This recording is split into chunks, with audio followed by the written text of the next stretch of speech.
आदरणीय पालकवर्ग, या व्हिडिओद्वारे पेमेंट स्लिप कशी डाउनलोड करायची याची माहिती मिळेल। तुम्हाला मिळालेल्या लिंकवर क्लिक केल्यास ADCC पोर्टल ओपन होणार। त्यात लॉग इनवर क्लिक करायचं आहे। नंतर मोबाईल नंबर टाईप करा आणि त्यात लॉग इन। नंतर तुमच्या मोबाईलवर एक OTP आलेला असेल तो इथे शेअर करायचा अँड क्लिक OTP व्हेरीफाय। नंतर तुम्हाला पेमेंट हिस्ट्रीवर क्लिक केल्यावर खाली दिलेल्या विंडोमध्ये राईट साईडला गेल्यास तुम्हाला ग्रीन बॉक्समध्ये डाउनलोड स्लिप त्यावर क्लिक करायचं आहे।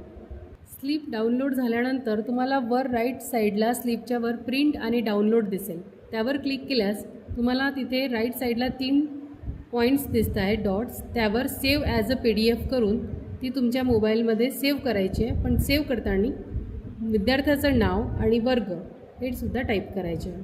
थँक्यू।